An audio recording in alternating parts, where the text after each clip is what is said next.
Welcome everyone. I have always been captivated by the physics simulation in the video games. These simulations are managed by a physics engine. Physics engine is a framework or library that calculates the physical states of the defined shapes. I am a game developer, so I can also make a physics engine. It's easy for me. I searched on YouTube for some tutorial. I found a tutorial on collisions by the coding train. He is also author of the book Nature of Code. With the help of his tutorial and revising all of the high school physics, I managed to make this. But the problem with this simulation is only circular shapes are considered.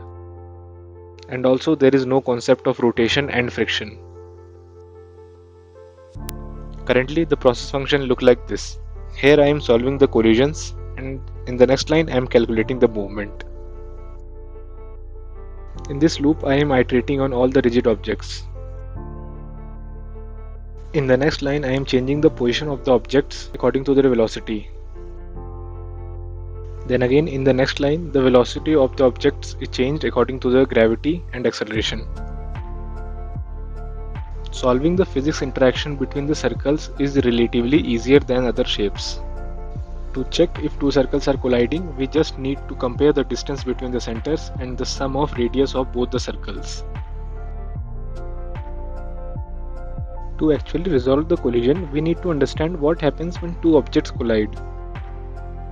When two bodies collide, they both get compressed and decompressed. As we are simulating rigid bodies, the compression and decompression time will be very less. We will be assuming it will be so less that the compression and decompression will happen in a single frame.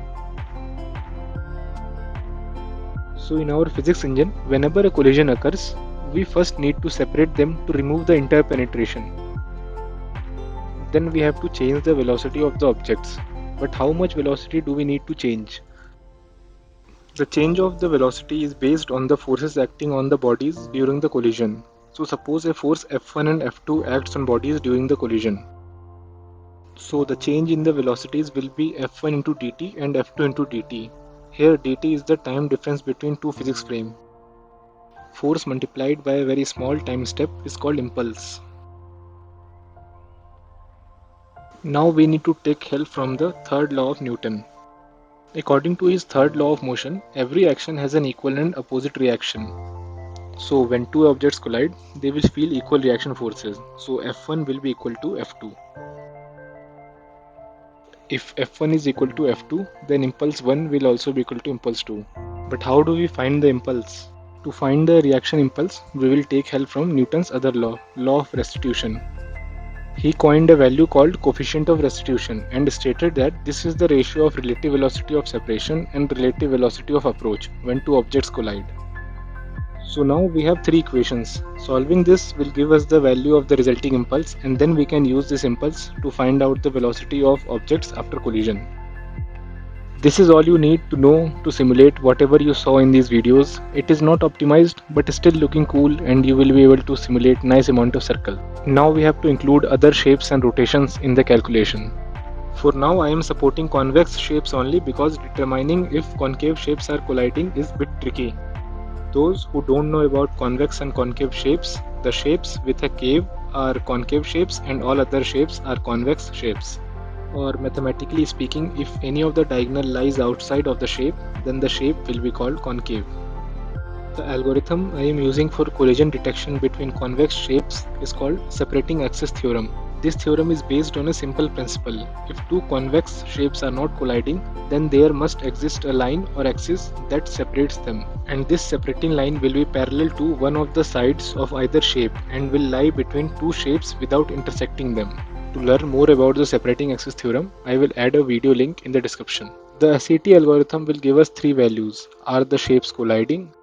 If they are colliding, then the penetration depth and the normal vector of the collision. We use the penetration depth to separate the shapes. The amount each shape will move to separate from each other will be in the ratio of their masses. Then we will find the contact point. To find the contact point of two shapes, we will find the vertex on one shape which is closest to any edge on the other shape. Now we will apply the two laws of Newton on that point. Let me explain. The law of restitution talks about the approach velocity and separation velocity. We can find the velocity by which the contact point is moving on both shapes, and then we can find the approach velocity. One thing we need to note is that the impulse acting will be in the direction of normal of the collision. Now we will have 5 equations. If you solve this, then the value of impulse will come out to be this. Now we can use this impulse to change the velocity and angular velocity of both shapes. Now, how to apply friction? We can tweak the previous calculation process to find the friction impulse. Friction will act perpendicular to the collision normal, opposing the relative tangential motion. So if we have enough friction, the tangential separation velocity will be 0. To calculate how much friction impulse is needed for this, we will replace the n with t and put 0 in place of coefficient of restitution in the previous calculation. Now if you solve for j, you will get this equation. This impulse is needed to make tangential relative velocity 0. So we need to check if the friction between the object is enough to generate this amount of tangential impulse. According to the law of friction, the max frictional impulse the collision can have is equal to mu into normal impulse. The normal impulse is the value calculated in the previous calculation. If the max tangential impulse is not enough, then we will apply whatever the max friction impulse we can generate. Now your basic physics engine is ready. You can tweak the calculations to add the concepts of joints and springs in your engine. To summarize, the physics process function need to have these steps. Calculate the moment, detect collision, separate the body and apply the constant equation. One more concept to note is the sub-steps. Graphics rendering is an intensive and slow process. This should be running at 60 frames per second and will look good.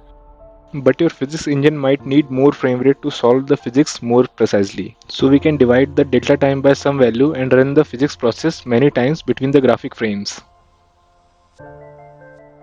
These are all the basic concepts you need to make a simple physics engine. I will mention some resources that help me in getting to this point.